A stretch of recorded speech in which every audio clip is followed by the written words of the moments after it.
What's up, everyone? It's Missy with the Live in Dallas, Texas team. I have a question for you. So do you often find it to be confusing when learning a new area, especially one as large as Dallas?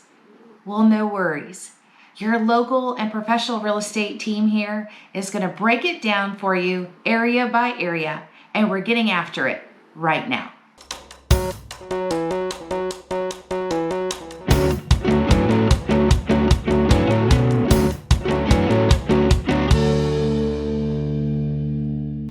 I want to make sure that I officially welcome you to the Live in Dallas channel.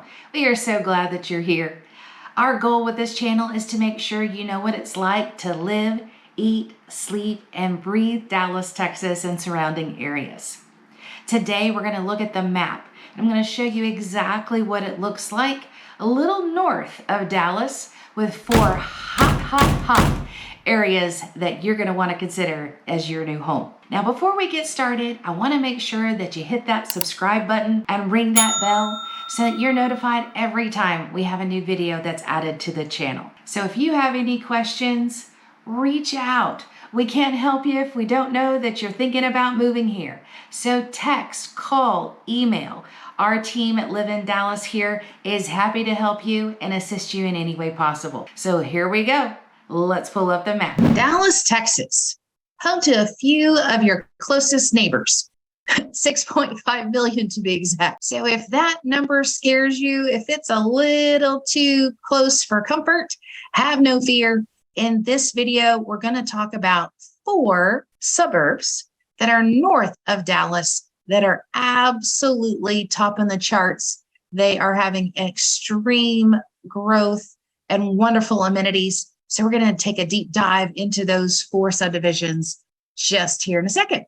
But before we start really diving into 4 of those very popular suburbs, what we're going to do is talk a little bit about how Dallas became Dallas and how did we end up with 6.5 million people. Well, if you look at the history of any downtown area, you end up with a lot of people because that's where your shopping centers are going to be located, your access to medical, your schools, as well as those city amenities. Then when people start to really develop outside of the city, you can, with a better infrastructure of your highway system, as that grows, you can get a little further out without adding a whole lot of time to your commute. And that's exactly what we've seen here in this Metroplex, like most other places in the United States. So with Dallas, we obviously have time, we have medical, shopping, great schools, and wonderful highway systems that have been developed over time, making all of the areas going out of Dallas far more accessible to people. So let's take a look. If you're looking at the map right here, we're going to talk about this highway system right through here that I'm drawing in green. That is what we call the Dallas North Tollway. The other highway that I want to mention, just for a point of reference, is this one that kind of is just to the east of it, and it is called US 75. You see that right here, 75. These two are a lot closer than what they look, and they are the 2 major thoroughfares that take you outside of Dallas going towards the north. Now, before we move on, I also want to pull you to your attention that if we zoom in, let me get rid of this real quick, but if we zoom in, I'll be able to show you the area of Dallas-Fort Worth International Airport. It's going to be right here. So just to the west from the 2 major thoroughfares that we're talking about today lives Dallas-Fort Worth International Airport. So if your journey to Dallas takes you to where you're going to need to travel for work or just for pleasure, then you'll be able to see that it is close proximity to the airport. Okay, so back over here to Dallas and our 2 thoroughfares, you can see right here, Dallas North Tollway. So I'm going to scroll in as we start looking to the north. So as you're going north, and we're going to focus on the Dallas North Tollway, we're going to come up this direction. And really our journey starts where the Dallas North Tollway intersects President George Bush Turnpike, okay, right here at this intersection. This is where we start to hit our first city that we're going to talk about, which is Plano. If you're saying, Missy, I thought we were going to be talking about the Dallas North Tollway, and now you've just drawn Plano over here at 75. Well, I didn't lie, and you are paying close attention. But Plano is a very large city that spans all the way from 75 to the Dallas North Tollway. So it's going to take up this area in here. So a couple of little facts about Plano. Plano's a little smaller than Dallas. Dallas has the 6.5 million people, but Plano registers right at 290,000. So a little less dense, you could say. And it spans over 72 square miles. Now, the beauty about Plano is that it was really one of the first major cities north of Dallas to really come into its own. It's closer, right, than the other neighborhoods and the other suburbs that we're going to talk about. But Plano really started in the late 70s and hit its heyday in the 80s and 90s. And so therefore, that is what you're looking at when you're talking about what do the homes look like. Not only do you need to know where these cities are located, if I were investigating a little bit more about the cities, I would want to know how much it cost and what year built can I expect and what are the amenities. So let's dive in. First thing I would let you know about Plano is the Economic Development Corporation, or EDC, is extremely active. They are pro-business. The more big business that we drive to the city of Plano, the lower the property taxes become. So that is a key indicator to the Economic Development Corporation in keeping Plano thriving.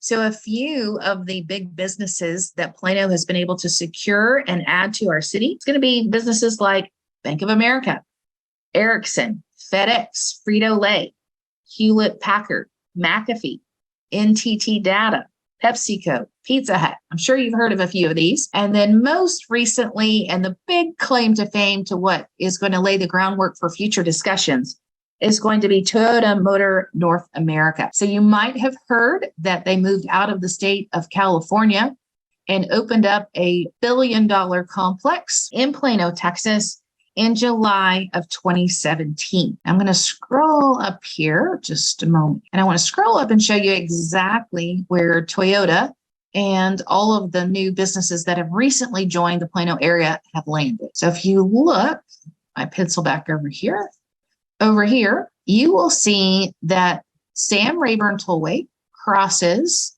the Dallas North Tollway. And this right in here is going to be where all of this new growth is occurring with Toyota, NTT Data, Liberty Mutual. They all landed right here in this section of real estate, which is about 15 miles to 20 miles north of downtown Dallas. It's also about 15 to 20 miles from Dallas-Fort Worth International Airport, making it prime real estate for businesses, schools, easy commutes, nice new fresh buildings. The reason why I take the time to point out where Toyota is in specific and those other companies that have joined them is because with things like Toyota and the Economic Development Corporation really building up Plano, and then a couple of years later in 2020, when we had COVID, homeowners, commuters are wanting less densely populated areas.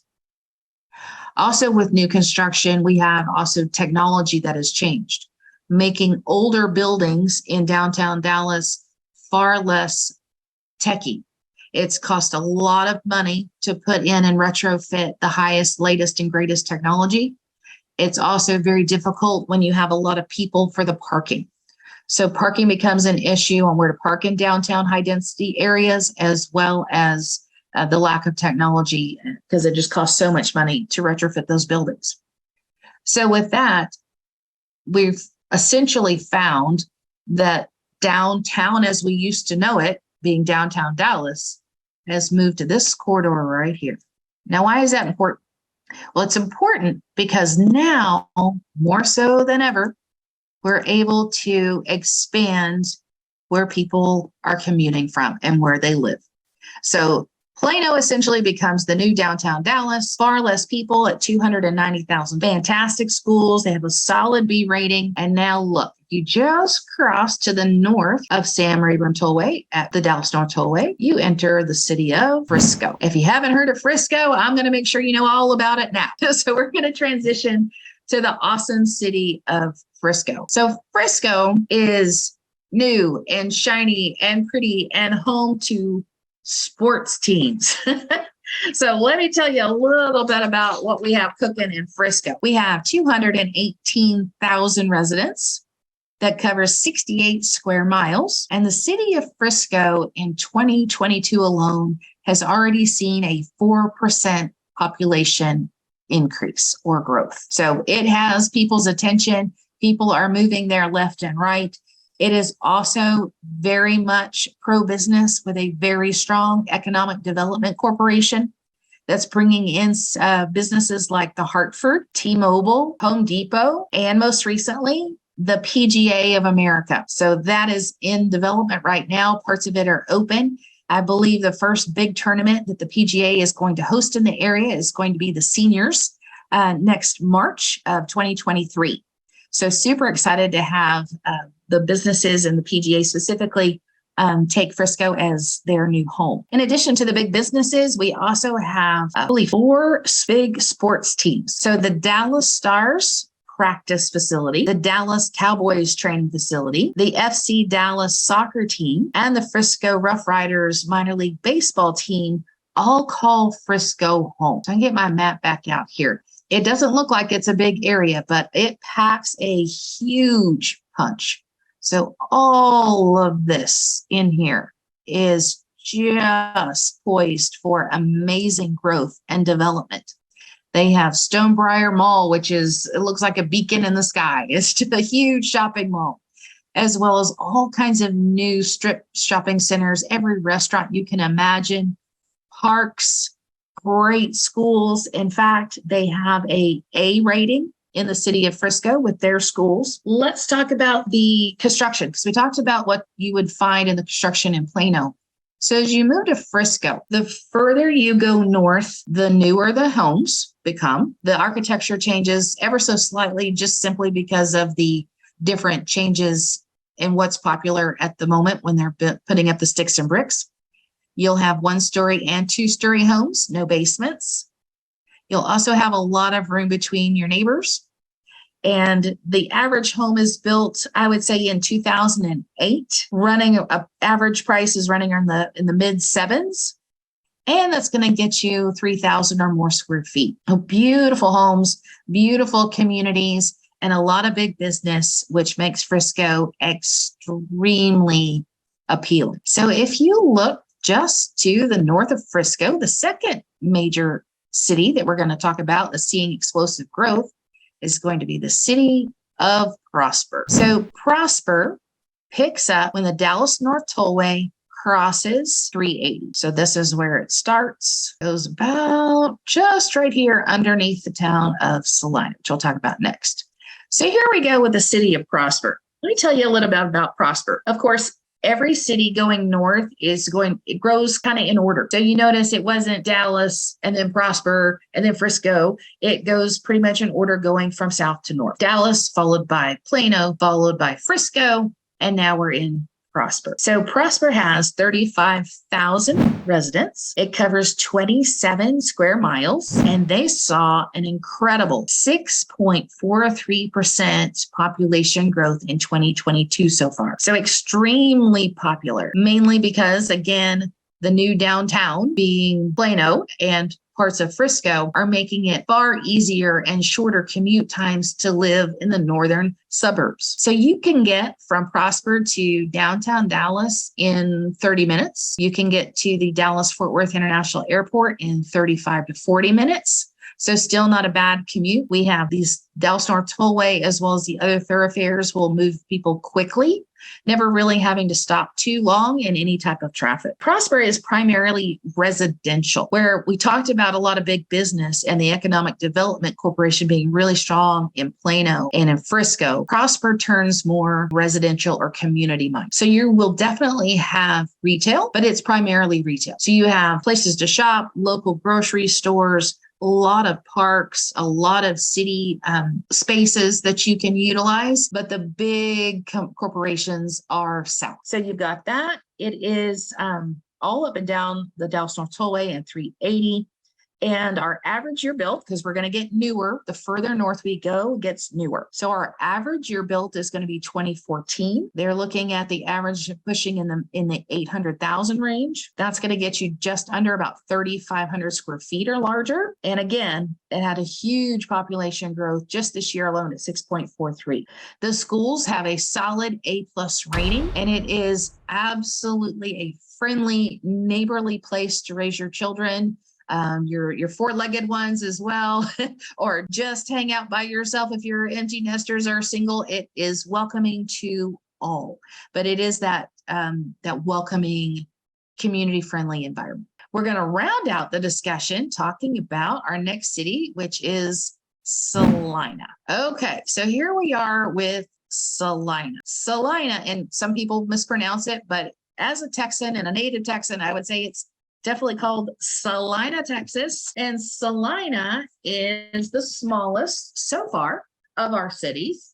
We've got 18,800 residents. It covers 27 square miles, and it's also had absolutely incredible growth this year at 6.1%. So almost tied neck and neck with the city of Prosper. It is also highly residential. There are a few companies, businesses, but primarily they're going to be focused on retail. You have medical as well as fantastic schools.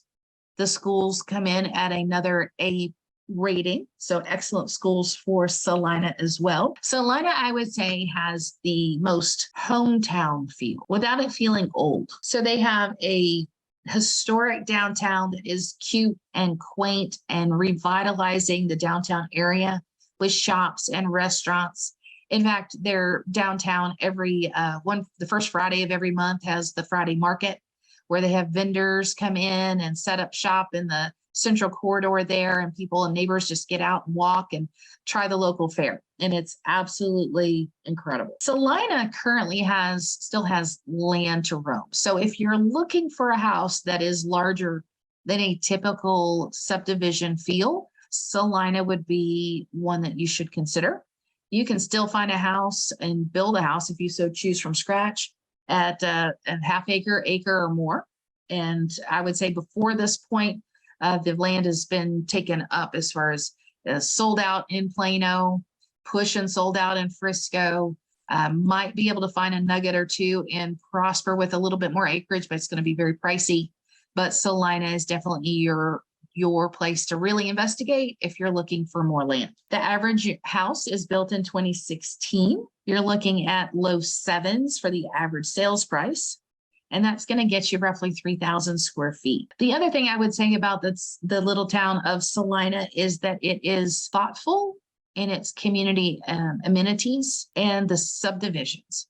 The subdivisions are absolutely full of walking trails and biking trails, community centers, pools, you name it, the dog parks. It is absolutely a great place and neighborhood and community to call home. And it's going to be about 40 to 45 minutes from Dallas-Fort Worth Airport and 45 to 50 minutes, depending on traffic, to get to downtown Dallas if your journey takes you there. But if you're only going to the new downtown, which I'm calling downtown Plano now, then you're really only looking at a 20 to 25 minute commute time. So these are absolutely 4 communities that I would take into consideration. If you're moving to Dallas, Texas, the northern corridor here through the Dallas North Tollway is absolutely exploding with growth. We saw the largest increase in your housing values last year. So Salina, for instance, saw a 56% increase in appreciation. Frisco was just under that at 54%. You're still in Plano looking at the upper 30s. So if you're wanting to not only invest in your future, but you're also wanting to invest in your wealth being held by real estate, these neighborhoods and these suburbs are absolutely on the money. And with the Dallas North Tollway, couldn't be any more convenient to everything you'd want to do between Dallas and points north. Join me next time. I'm going to explore the cities on the 75 corridor going on the east side of Dallas and north. But until then, we look forward to seeing you soon. Thank you for joining us today as we highlight 4 of the hot suburbs just north and west of the Dallas area. Are you starting to get the picture that this area is huge and it's going to take a little bit more than watching a video to find the perfect place? But again, no worries. That's what our team is here for. So the Live in Dallas, Texas team would love to know a little bit more about you. Where are you going to work? What do you like to do? What are some things that you want to see in your home? And more importantly, some things that you don't want to see in your home so we can avoid those as well. So let's get that list together and then let's have a conversation. So reach out, text, phone, email. We absolutely have your back when moving to the Dallas, Texas and surrounding areas. And we can't wait to hear from you. Stay tuned for the next video in the channel. And until then, we'll see you soon.